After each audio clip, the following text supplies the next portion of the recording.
Bismillahirrahmanirrahim. Berikut ini adalah video tentang manasik haji lengkap dari awal hingga akhir. Semoga video ini bermanfaat bagi Anda yang ingin menunaikan ibadah haji. Dan bagi yang belum pernah berhaji, saya doakan segera dipanggil ke Tanah Suci untuk menunaikan ibadah haji. Amin ya Rabbal Alamin. Sebelum Anda menontonnya, jangan lupa untuk follow akun ini dan membagikannya kepada yang lain. Insya Allah jadi amal jariah bermanfaat.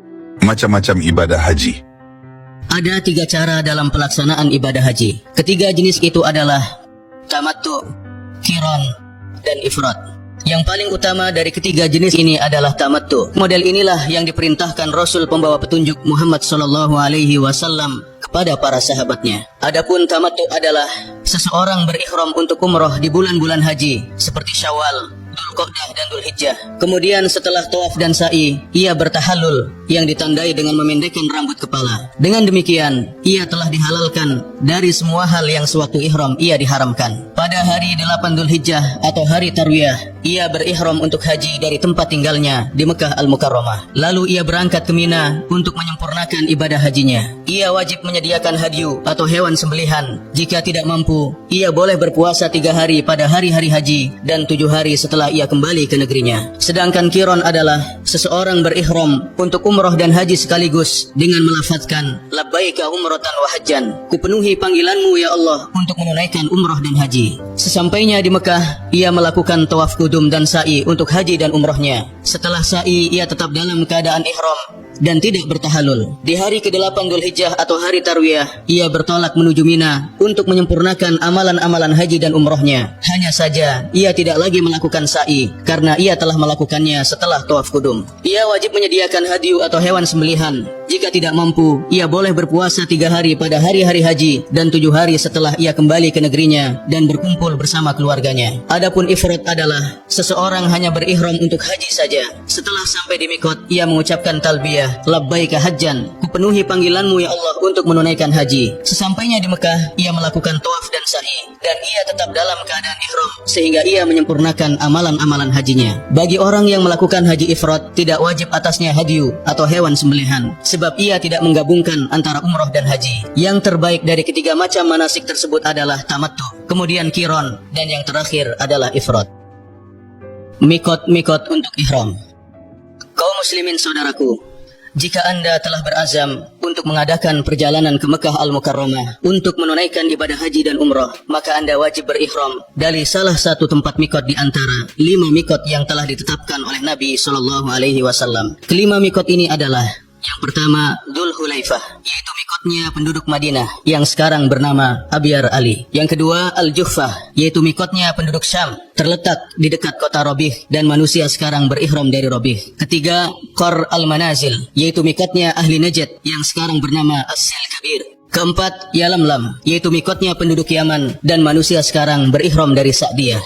Kelima, Dzatu Irq, yaitu mikotnya penduduk Irak. Bagi penduduk Mekah, mereka berihram untuk hajinya dari tempat tinggalnya. Sedangkan untuk umroh, mereka berihram dari Tan'im atau dari tempat mana saja yang berada di luar batas tanah haram. Adapun penduduk Jeddah, mereka berihram dari Jeddah. Wajib bagi orang yang melewati salah satu dari mikot-mikot tersebut untuk berihram dari sana bagi orang yang ingin haji dan umroh. Barang siapa yang melewati mikot dengan sengaja dan tidak berihram, maka ia wajib kembali ke mikot dan berihram dari sana, atau ia terkena dam, yaitu kambing yang ia sembelih di Mekah dan ia bagikan kepada orang-orang miskin di sana. Kaum muslimin saudaraku, jika Anda sampai di mikot lewat jalur darat dengan sarana transportasi, mobil dan yang lainnya, maka mandilah dan memakai wangi-wangian jika mudah bagi Anda. Kemudian kenakan 2 helai kain ihram yang putih bersih. Yang satu helai Anda pakai sebagai sarung dan yang lain Anda pakai sebagai selendang. Sedangkan bagi wanita, boleh memakai pakaian apa saja yang ia kehendaki dengan syarat tidak menampakkan perhiasannya. Setelah itu berniatlah untuk umrah dengan melafazkan labbaika umratan. Kupenuhi panggilanmu ya Allah untuk menunaikan umrah. Adapun jika kedatangan Anda melalui jalur laut atau udara, maka sudah ma'ruf, sang pilot pesawat atau nahkoda kapal akan mengumumkan kepada para penumpang bahwa mikot sudah dekat,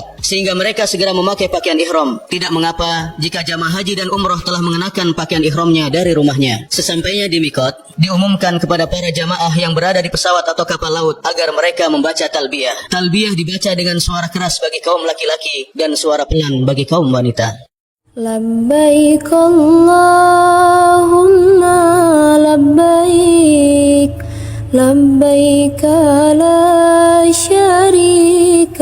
لبيك إن الحمد والنعمة لك والملك لا شريك لك. Larangan-larangan ihram. Ketika Anda telah bertalbiyah untuk umroh dengan melafadzkan labbaika umratan, kupenuhi panggilanmu ya Allah untuk menunaikan umroh, atau Anda bertalbiyah untuk haji dengan mengucapkan labbaika hajjan, kupenuhi panggilanmu ya Allah untuk menunaikan haji, atau Anda bertalbiyah untuk umroh dan haji dengan melafadzkan labbaika umratan wa hajjan, kupenuhi panggilanmu ya Allah untuk menunaikan umroh dan haji, berarti Anda telah memasuki manasik dan Anda harus menjauhi beberapa larangan suatu ihram. Larangan-larangan ihram itu adalah: pertama, mencabut rambut kepala atau menggunting kuku. Jika ada helai rambut yang terjatuh tanpa sengaja, atau mengambil helai rambut atau menggunting kuku dalam keadaan lupa atau belum mengetahui hukumnya, maka hal itu tidak mengapa. Kedua, tidak boleh bagi orang yang berihram memakai wangi-wangian baik di badan atau baju ihramnya, dan tidak mengapa jika ada sisa harum wewangian yang Anda oleskan sebelum ihram. Ketiga, tidak boleh berburu binatang buruan darat baik dengan membunuhnya, mengejar-ngejarnya, atau membantu orang lain untuk berburu. Keempat, baik yang sedang berihram maupun tidak, dilarang menebang pohon di tanah haram dan mencabut tumbuh-tumbuhan hijau yang tumbuh dengan sendirinya, yakni tidak ditanam oleh manusia. Kelima, tidak boleh memungut barang temuan di tanah haram kecuali dengan tujuan untuk mengumumkannya. Keenam, orang yang sedang berihram tidak boleh meminang wanita atau melakukan akad nikah, baik untuk dirinya sendiri maupun untuk orang lain. Juga dilarang berhubungan intim dengan istri atau menyentuhnya dengan syahwat. Ketujuh, bagi wanita saat ihram dilarang memakai alas tangan dan menutupi wajahnya dengan cadar dan burqa, terkecuali jika melintas di hadapannya lelaki asing yang bukan mahramnya. Pada saat itu ia wajib menutupi wajahnya dengan kain jilbabnya dan yang lainnya. Juga yang demikian itu dia lakukan pada saat tidak berihram. Bagi yang berihram dilarang menutup kepala dengan kain ihram dan apa saja yang menempel di kepala, sedangkan memakai payung untuk menghindari panas matahari, atau berteduh di bawah atap mobil, atau meletakkan barang bawaan di kepala, maka hal itu tidak mengapa. Jika ia menutup kepalanya karena lupa atau belum mengetahui hukumnya, maka hal itu tidak ada sanksi baginya, tetapi ia segera menurunkannya saat ia ingat atau telah mengetahui hukumnya. Tidak boleh bagi laki-laki memakai gamis, baju, dan kain berjahit yang dipakai di seluruh tubuh atau sebagiannya, seperti kopiah, celana, sorban, dan sepatu, kecuali jika ia tidak mendapatkan sarung, ia boleh memakai celana. Jika tidak mendapatkan sendal, ia boleh memakai sepatu. Bagi orang yang berihram boleh memakai sendal, cincin, kacamata, jam tangan, headset, ikat pinggang, dan dompet untuk menyimpan uang dan dokumen penting. Dibolehkan pula mengganti pakaian ihram dan mencucinya. Demikian pula mandi, membersihkan rambut dan badan. Jika ada rambut yang terjatuh tanpa sengaja, maka hal itu tidak mengapa. Demikian pula tidak mengapa jika ada darah yang menetes dari luka di tubuhnya. Wajib bagi orang yang melaksanakan haji atau umroh untuk memelihara kewajiban agama, seperti sholat dengan berjamaah tepat pada waktunya. Sewaktu memasuki Masjidil Haram, ia mendahulukan kaki kanan seraya mengucapkan A'udzu billahil azim wa biwajhihil karim wa bisultanihil qadim minasyaitonir rajim. Allahumma ftahli abwaaba rahmatik. Doa ini disyariatkan pula dibaca setiap kali ia masuk ke dalam masjid manapun. Lalu ia berjalan menuju ke arah Ka'bah al-Musyarrafah untuk memulai tawaf. Disunahkan bagi laki-laki saat tawaf melakukan ittiba, yaitu menjadikan pertengahan selendang ihramnya di bawah pundaknya sebelah kanan, sedangkan kedua ujungnya berada di atas pundak kirinya. Pada 7 putaran tawaf disunahkan mendekati Hajar Aswad. Jika memungkinkan, ia mencium Hajar Aswad. Jika tidak, mengganggu jamaah lainnya dengan berdesak-desakan, saling mendorong, mencela dan memukul satu sama lainnya. Karena yang demikian itu merupakan kesalahan yang dapat mengusik ketenangan orang lain.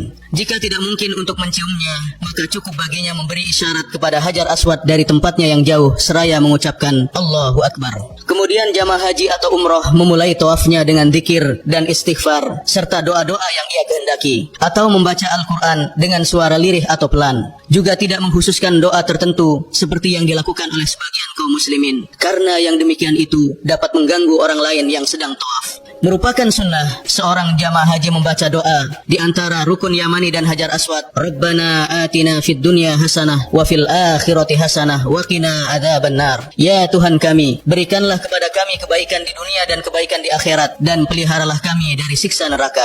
Demikianlah seorang jamaah menyempurnakan tawafnya, dimulai dari Hajar Aswad dan berakhir berakhir di sana. Disunahkan pula pada 3 putaran pertama bagi laki-laki pada tawaf kudum untuk melakukan romal, yaitu berjalan cepat dengan memendekkan langkah-langkah kakinya. Ada beberapa kesalahan yang biasa dilakukan sebagian jamaah saat melakukan tawaf. Di antaranya, pertama, sebagian orang melakukan tawaf di dalam hijir Ismail dengan keyakinan bahwa hal itu termasuk tawaf. Padahal sejatinya tawaf di dalam hijir Ismail adalah tidak sah, karena ia telah mengurangi kesempurnaan tawafnya, di mana ia hanya terhitung tawaf mengelilingi sebagian Ka'bah saja. Kedua, di antara kesalahan lain adalah memegang seluruh rukun Ka'bah, dindingnya, dan menyentuh kiswah Ka'bah, pintunya, dan makam Ibrahim. Dan amalan seperti ini tidak dibolehkan. Ketiga, tidak boleh mengeraskan bacaan ketika tawaf karena dapat mengganggu ketenangan kaum muslimin. Keempat, di antara kesalahan lainnya adalah berdesak-desakannya antara kaum wanita dengan laki-laki, terlebih di sekitar Hajar Aswad dan makam Ibrahim. Maka hal itu wajib dijauhi. Setelah tawaf, jamaah haji dan umrah segera bergegas menutup kembali pundak sebelah kanan dengan kain ihramnya. Lalu ia sholat 2 rakaat di belakang makam Ibrahim jika memungkinkan baginya. Jika tidak, maka ia boleh sholat 2 rakaat di tempat mana saja dari Masjidil Haram. Pada rakaat pertama setelah membaca Al-Fatihah, ia membaca surah Al-Kafirun, Qul ya ayyuhal kafirun. Dan pada rakaat yang kedua setelah membaca Al-Fatihah, dia membaca surah Al-Ikhlas, Qul huwallahu ahad. Jikalau ia membaca selain kedua surah tersebut juga tidak apa-apa.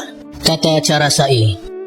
Setelah tawaf, jamaah haji dan umrah berjalan menuju Sofa untuk melaksanakan sa'i sebanyak 7 kali putaran. Setelah mendekati Sofa, ia memulai amalan seperti yang Allah ajarkan dengan mengucapkan, إن الصفا والمروة من شعائر الله فمن حج البيت أو اعتمر فلا جناح عليه أن يطوف بهما ومن تطوع خيرا فإن الله شاكر عليم. Sesungguhnya Safa dan Marwa adalah sebagian dari syiar Allah. Maka barang siapa yang beribadah haji ke Baitullah atau berumrah, maka tidak ada dosa baginya mengerjakan sa'i antara keduanya. Dan barang siapa yang mengerjakan suatu kebajikan dengan kerelaan hati, maka sesungguhnya Allah Maha mensyukuri kebaikan lagi Maha mengetahui. Kemudian ia naik ke bukit Safa dan menghadap kiblat seraya memuji Allah Subhanahu wa taala dan bertakbir 3 kali dengan mengangkat kedua tangan berdoa dan mengulang-ulang doa, La ilaha illallah wahdahu la syarikalah, lahul mulku wa lahul hamdu wa huwa ala kulli syai'in qadir. La ilaha illallah wahdah,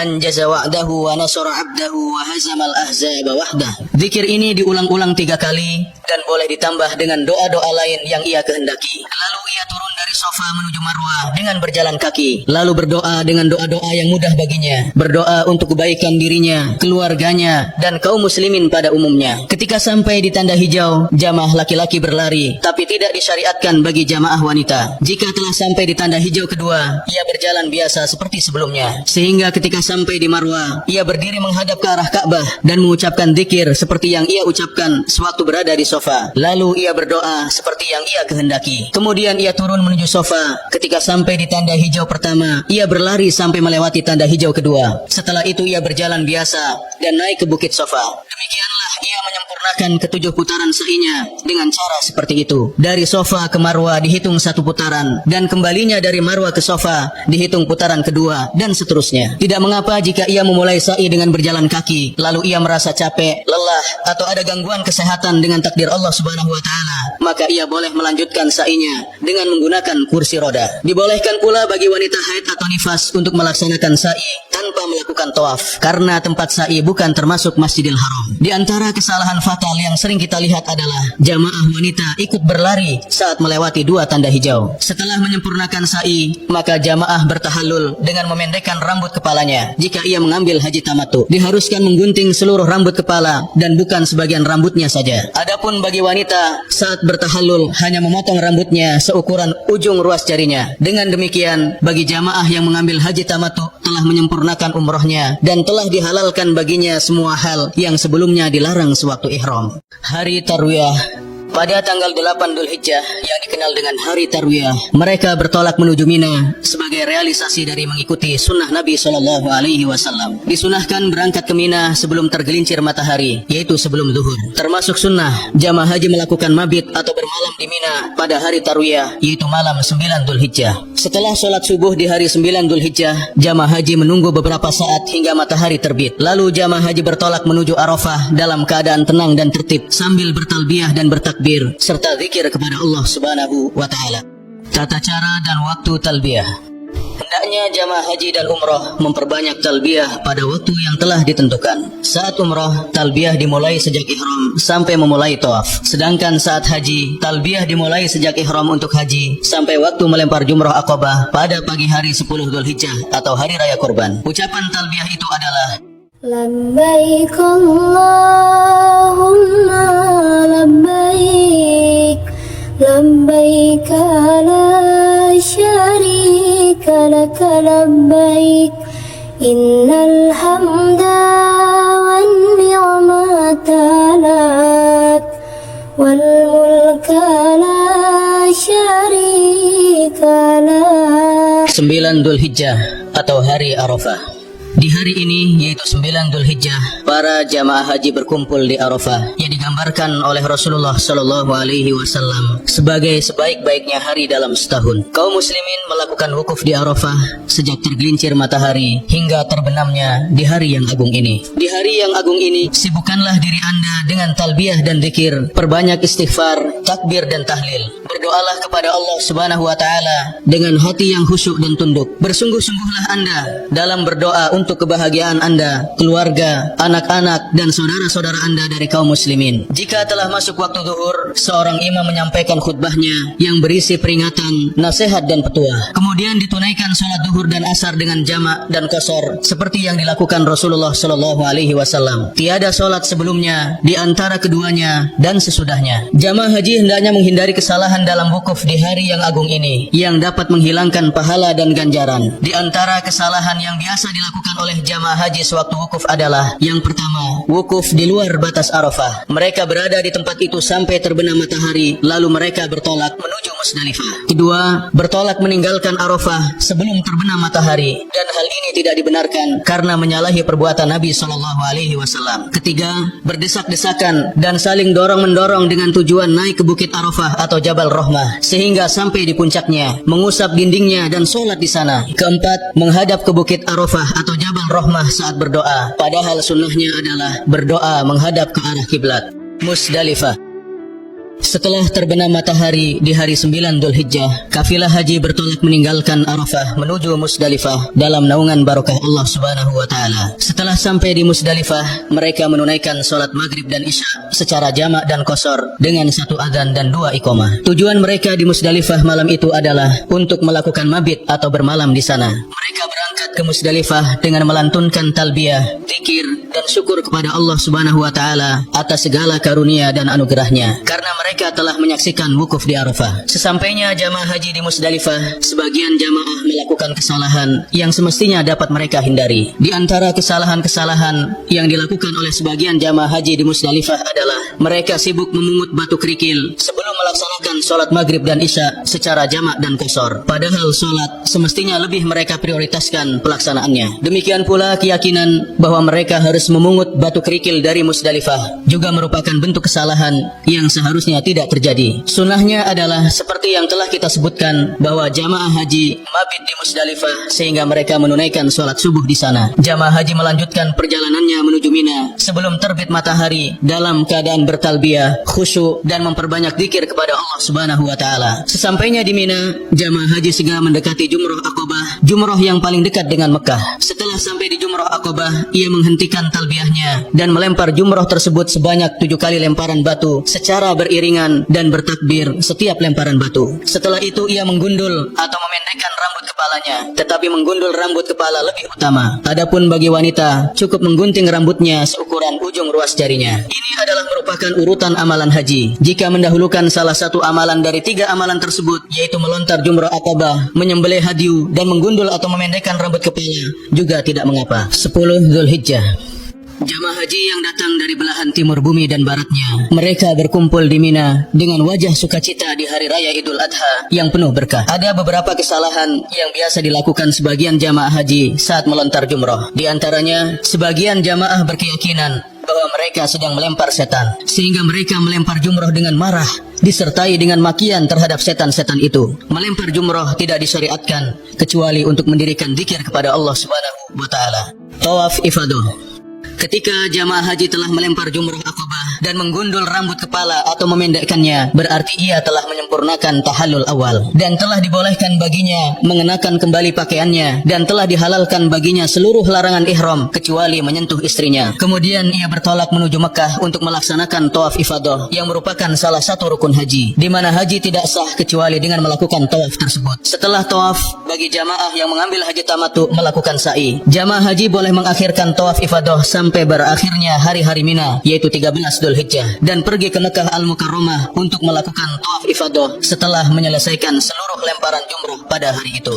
Setelah jamaah haji menyelesaikan tawaf ifadah pada hari raya Kurban, yaitu 10 Dzulhijjah, maka telah dihalalkan baginya seluruh larangan ihram, termasuk menyentuh atau berhubungan intim dengan istrinya. Kemudian ia kembali ke Mina untuk melaksanakan mabit di sana pada malam-malam tasyrik, yaitu malam 11, 12, dan 13 Dzulhijjah. Atau cukup mabit 2 malam saja bagi jamaah haji yang mengambil nafar awal. Seorang jamaah haji wajib melempar ketiga jumrah, yaitu Sughra, Wusta, dan Aqabah pada hari-hari tasyrik di Mina, dan bertakbir setiap kali ia melempar batu. Disunahkan bagi jamaah haji setelah melempar jumrah Sughra dan Wusta untuk berdiri berdoa dengan menghadap kiblat, mengangkat kedua tangan dan berdoa dengan apa yang dia inginkan. Tapi hendaknya ia menghindari dari berdesak-desakan dan mengganggu kaum muslimin. Jamaah haji yang mengambil nafar awal, maka ia melempar ketiga jumrah pada hari ke-12 Dzulhijjah. Lalu ia bergegas meninggalkan Mina sebelum terbenam matahari. Jika matahari telah terbenam dan ia masih berada di Mina, maka ia diharuskan mabit pada malam ke-13 di Mina dan melempar ketiga jumrah pada hari ke-13-nya. Terkecuali bagi orang yang telah keluar meninggalkan Mina